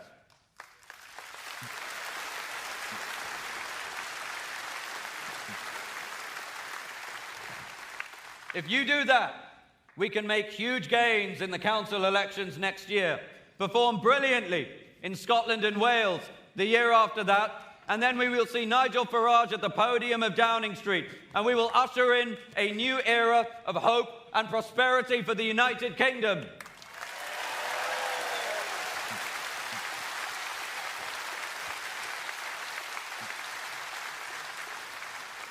A Prime Minister Farage will secure our borders, freeze migration, defend and celebrate British values, stop the boats, get the knives off our streets, cut energy bills, and put British people first. We will turn this ship around. We will save this country. We will return Britain to being the poised and powerful country we know it can be, and we will leave a Britain for our children of which we can be proud. Thank you very much, Reform UK.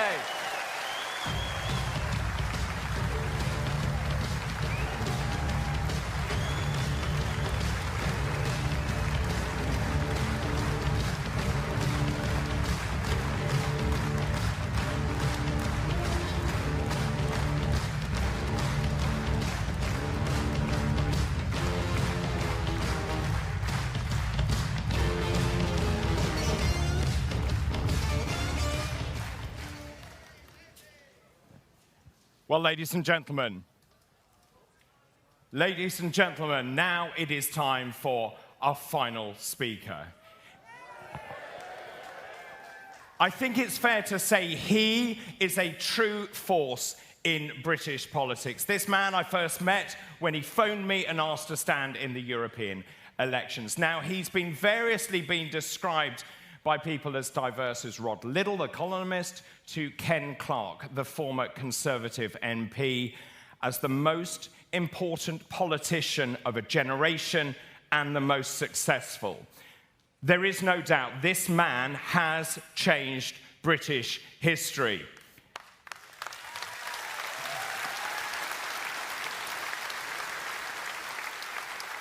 I'll tell you one more thing. The latest polling now places this man as the most popular leader in the United Kingdom.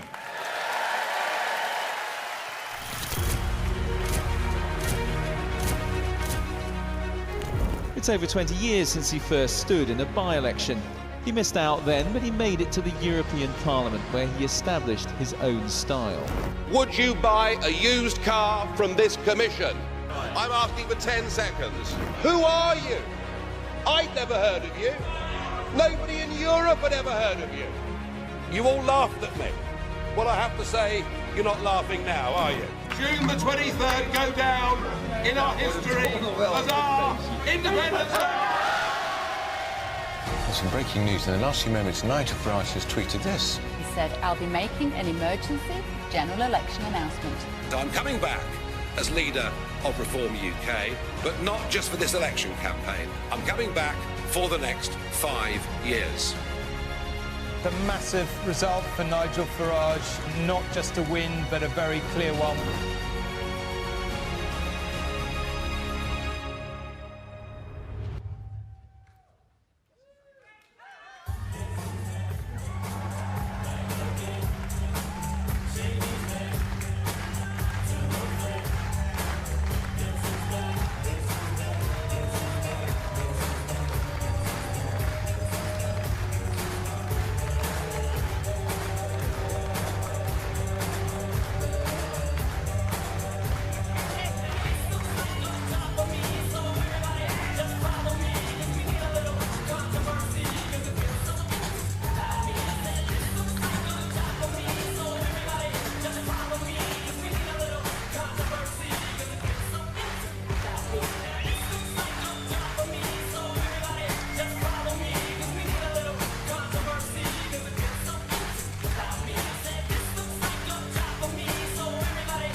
Very fucking fantastic.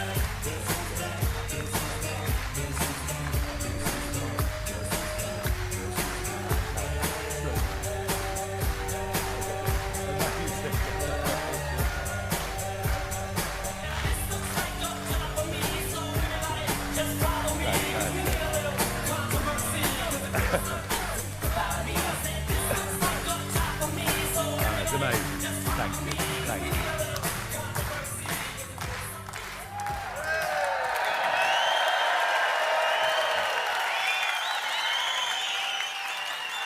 Wow. Now just give me a second. Just give me a second.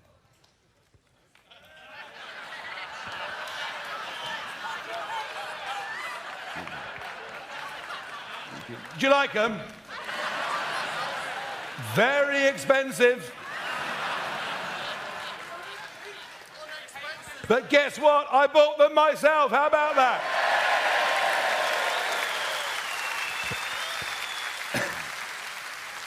Wow. I got to tell you, the energy, the optimism, the enthusiasm that we've got in this room is not something that could be replicated by any other political party in this country. And indeed,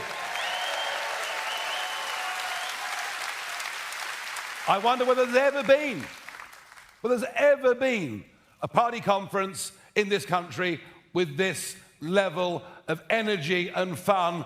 Thank you so, so much, all of you, for coming along and supporting us.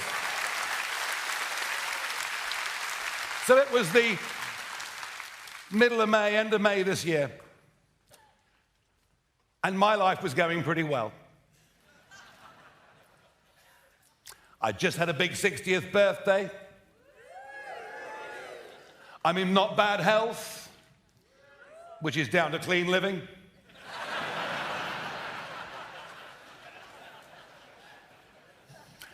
Great job 4 nights a week at GB News, which I was loving. Just been voted News Presenter of the Year for the 2nd year in a row.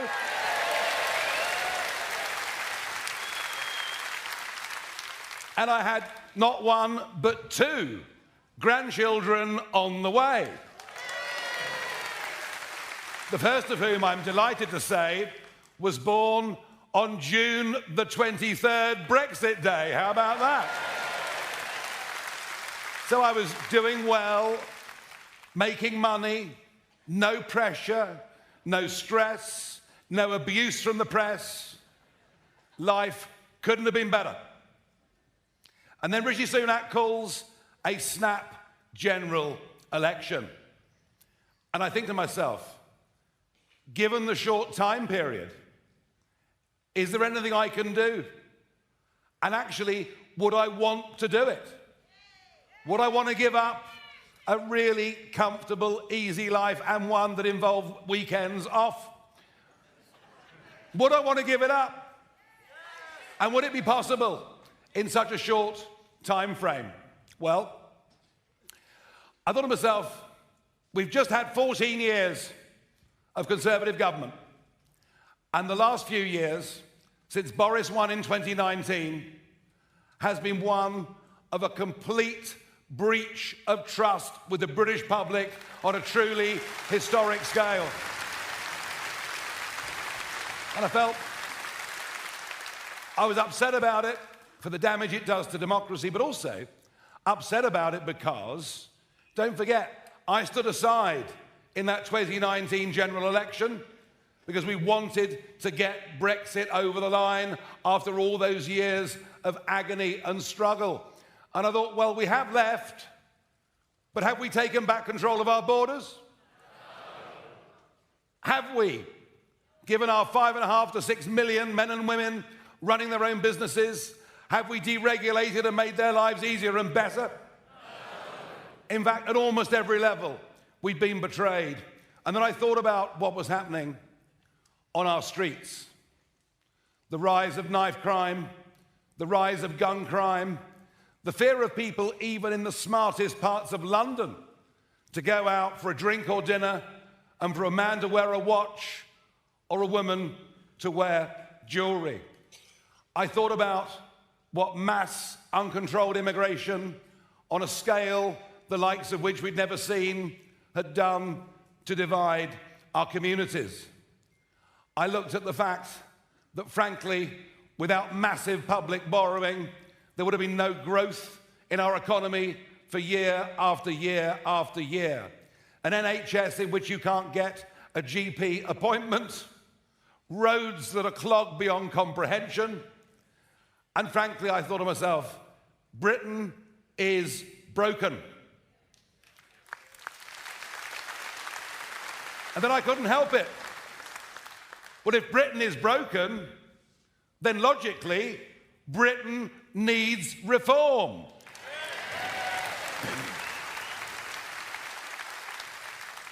So I was really in a terrible quandary as to what to do, genuinely. And then I went down to Dover for a day. I went and joined Richard up in Skegness, Lee, in his constituency of Ashfield. And I began to have people in the street walking up to me, speaking to me as if almost I was letting them down by not giving up my lovely life. Anyway, in the end, I thought, whatever obstacles, the fact we've only got a few weeks, the fact that 40% of the population don't yet know who reform even is, I thought despite all of that, actually, there are two achievable goals in those 4 weeks and 3 days. The first clear, achievable goal was to get millions of votes, and the second, knowing as I do from bitter experience how difficult the first past the post system is, but I believe that we could establish a beachhead in Parliament by getting a few people elected. And I'm proud to say that in the early hours of the 5th of July, both of those objectives were realised.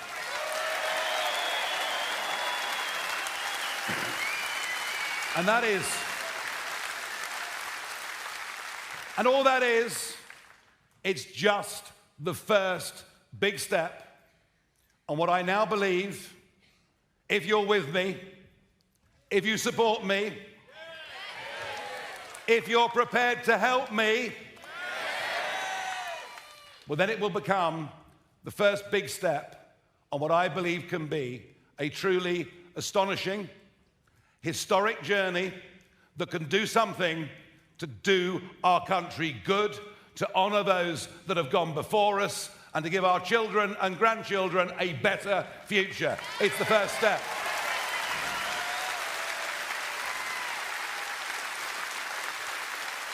Now, we could have done better. We could have done better, but at that stage of the game, and this is absolutely not knocking Richard and what he did to keep this thing alive for all those years, we weren't big enough. Give Richard a round of applause. Go on.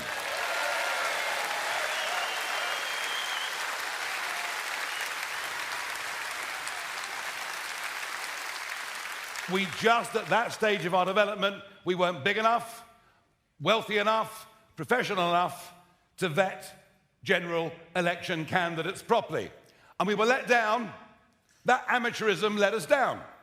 We could have won a lot more votes, and there are lessons that we need to learn from that. So as I stood after the count in Clacton in those early hours of July the 5th, I said that yes, of course, I would represent the constituency, the constituents in Parliament, but I had a job, and my job was to professionalise and democratise Reform UK. That was a solemn promise and pledge that I made to you, the members. On professionalisation, we've made some changes. Richard is now my deputy leader, who also sits in Parliament and subs for me as leader when I am not there. And that was a good, solid, sound appointment. I know you all agree. And then somebody of exceptional talent who I'd met over a decade ago, reappeared during the campaign on the scene. He's a young man in his late 30s who's done rather well in life, who is really rather patriotic, who just gave a brilliant speech to this conference, and I really think having Zia as our chairman has already made a massive difference to our level of professionalisation. Around them are a small but very professional team. Just look at what they put on in this conference. Isn't it truly incredible? Isn't it beautifully done? And we're recruiting right now to get full-time regional managers and regional organisers. So I feel that my promise to professionalise the party is now on track. I also promise you that in future we will be vetting candidates rigorously at all levels. I promise you that. We haven't got time, we haven't got room for a few extremists to wreck the work of a party that now has 80,000 members and rising by hundreds every single day. Amazing. But it's on the democratisation of the party where perhaps I've been the most criticised, although, having said that, I'm quite used to being criticised for virtually everything. Any major terrible event that happens in the country is clearly my fault. It's lucky I don't care, isn't it, really? They can write what they like. I don't care, because I know what I believe in.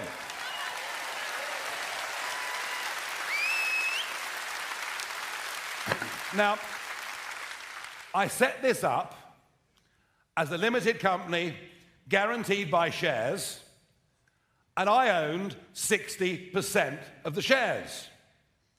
Now, I could make a joke and say that it led to streamlined decision-making, but I did it for two reasons. One, we had no time to get established, and it needed somebody of experience to make decisions, right or wrong, and that structure allowed me to do that. But secondly, I did it because new or nascent political parties are vulnerable to being hijacked by extremist groups and bad actors. And all the while I had control of it, that could never happen. That could never happen. Because we don't want extremists. We don't want bigots. We don't want people who think that way, because we represent the silent, decent majority of this great country that we live in.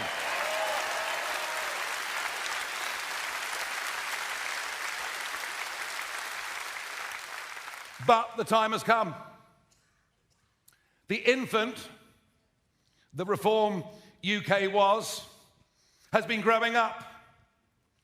We had the teenage tantrums, which were those that caused us harm in the general election. But we're now at a different point. The party is an adult. And this weekend is when Reform UK comes of age. We come of age, and so I've got to make, and I want to make, the necessary adjustments. There will be before you tomorrow, well, you've had it already on email, there'll be a vote tomorrow morning on a constitution for the party. We change the structure of the party. No longer will it be a company guaranteed by shares, but a company limited by guarantee. It'll be a non-profit making organisation, and I will not be the shareholder. In fact, do you know who's going to be the shareholder of Reform UK? You, the members, will own this party. You will own this party, not me. And we will have a board to manage the party with significant elected representation from the members. And that board will be there to safeguard how we're operating, to prevent entryism. We wouldn't want a Corbyn-style takeover, would we, of our party as Labour suffered a few years ago. But the real story of this conference and of the plan for the future is not the share structure. It's not the management board. It's this. We have already set up, and we are in process of setting up right now across the country, and bear in mind we've done this in 2 months, 266 constituency associations. That is an incredibly fast move. But we need those branch associations in literally every constituency in the land. I went up in the campaign to Sunderland to do a public event. It was organised at 48 hours' notice, and 1,000 people arrived. It was incredible. And we were there in Sunderland, where they don't generally like people from Newcastle. But we had Sir John Hall, who was there, who's here with us today. Welcome, Sir John. Lovely to see you. And really good to see you. And John said to me, and he's getting on a bit, but he's done a few things in life, and he's rather bright. He said to me, the problem is these 1,000 people, you remember, they'll all go home and not know anybody else. And it's really what Ant Middleton was talking about this morning. It's about building teams. It's about having unity. And it's through the branches that we get these structures. It's through the branches that we raise money. It is through the branches that we find the necessary candidates to fight elections. It is through the branches that we actually become part of the local community, not just a national political party. And there is a template for this.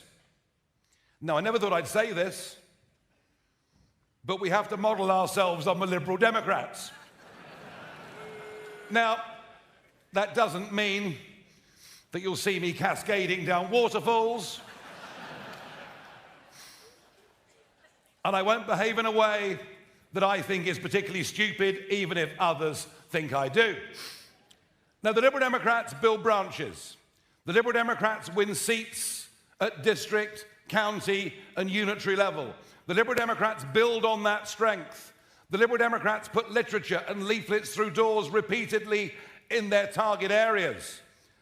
And despite the fact they haven't got any policies at all, in fact, the whole thing's really rather vacuous, isn't it? But they managed with a vote much lower than ours to win 72 seats in Parliament. So not only am I giving you the shares of the party, I'm actually giving you the responsibility for making this a success. Whatever we do,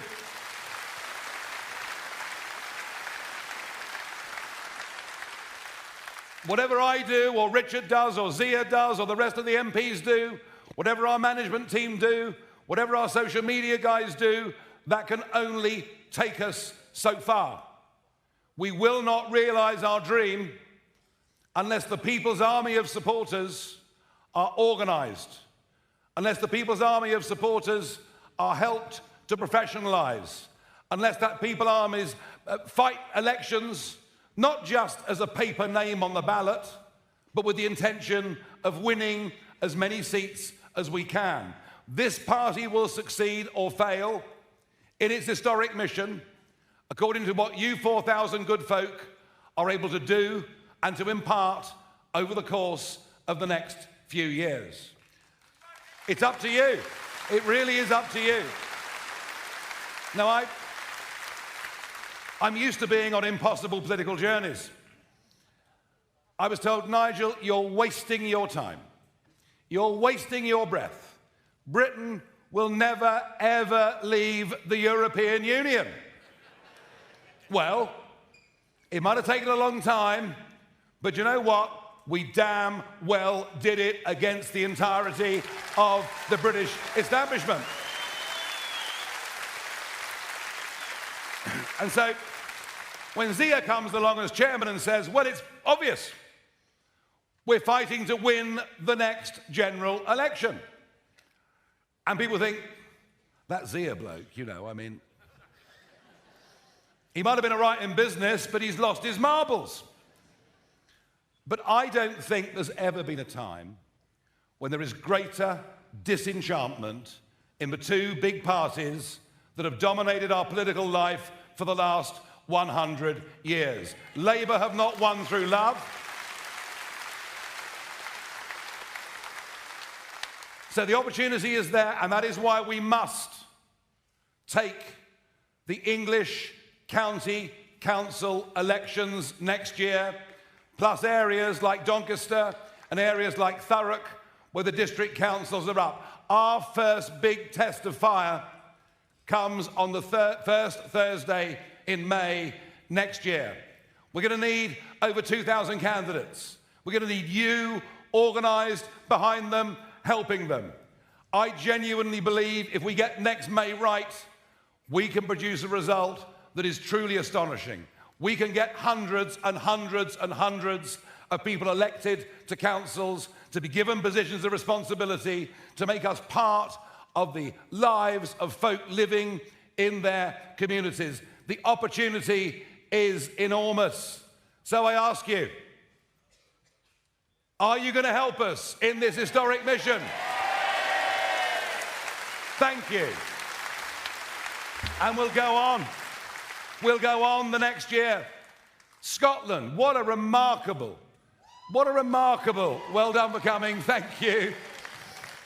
I saw a couple of kilts earlier, I thought they must have come from there.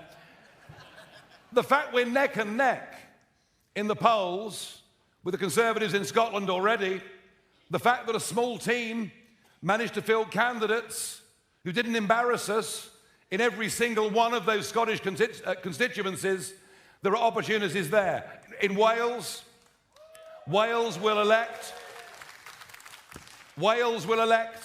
under the D'Hondt proportional representation system. It is it not, David, the most astonishing opportunity? And these are all our building blocks. These are all the big hurdles, I guess, that we have to get over. But if we succeed in 25, we build even bigger in 26, and we keep going, then I promise you, sky is the limit. Sky is the limit. And, you know, have a look at what we're up against. The journalists are obsessed with who is going to be the next Conservative leader.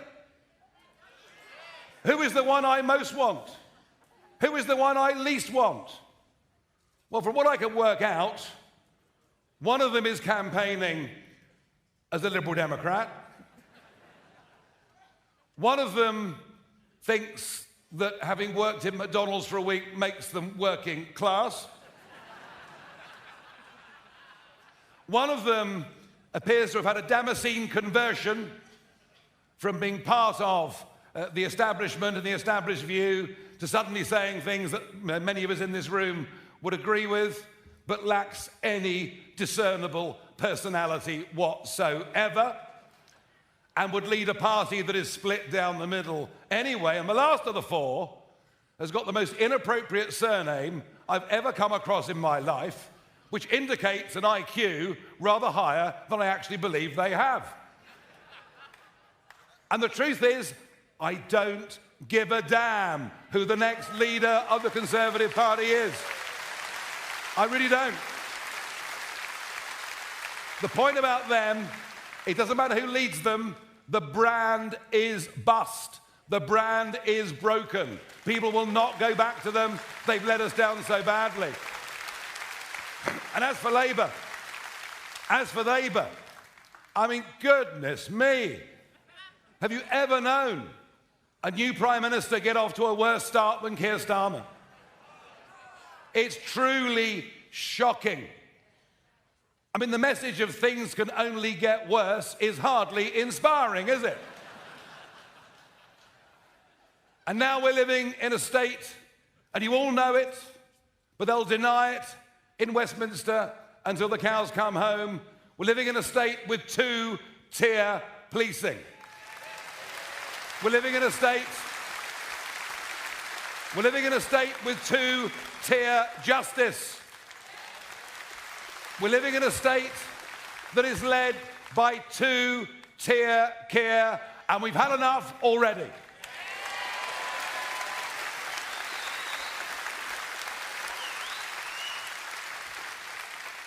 One in four of those that voted Labour in the general election on July the 4th, 1 in 4 already say they are considering, they are inclined to vote for Reform UK.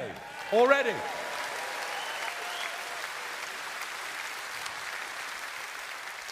We do not need to change the mind of a single person living in this country, because the silent majority is already with us on the key issues that we care about.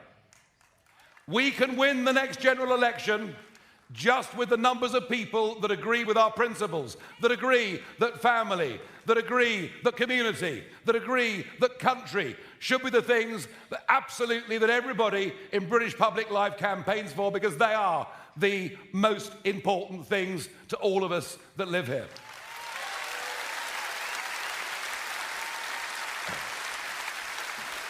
No. What we have to do is to be credible. What we have to do is to be on the ground everywhere. What we have to do is to show that we can bring success after success after success. If we do those things, we genuinely can. I never thought I'd say this, but I genuinely believe we can change the future of politics. We can change the future of our country. We can perhaps get back a little bit of pride in what it is to be British, what it is to respect our history, what it is to stand up for our values, what it is to understand the Judeo-Christian culture underpins everything we are, everything we've ever stood for, everything we believe. To end this madness that is going through corporate life, that is going through, in fact, most of the public sector. Which reminds me, there's a lady called Dame Alison Rose.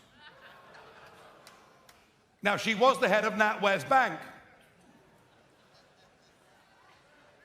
but saw fit for her organisation not just to debank me, but to leak confidential information about me to her mates at the BBC. Well, of course, she was fired, and I was delighted, but she's now got a big new highly paid job. Isn't that good? She's gone to Mishcon to Raya, and she's in charge of equality, diversity, and inclusion. So given her track record, we wish Mishcon to Raya the very, very best of luck. But we believe in meritocracy. We believe that a society looks after its weak, but encourages everybody else to do the very best it can. And we don't care in this party. We don't care about skin colour. We don't care about orientation. We couldn't care less who you are. We care whether you share the values of this country. We care whether you obey the law. And we'll judge you on who you are. We'll judge you on who you are as a person. Isn't this what everybody wants? Is that what we're going to fight for? Can we succeed? Can we make history? Are you going to be part of it? Thank you very, very much indeed.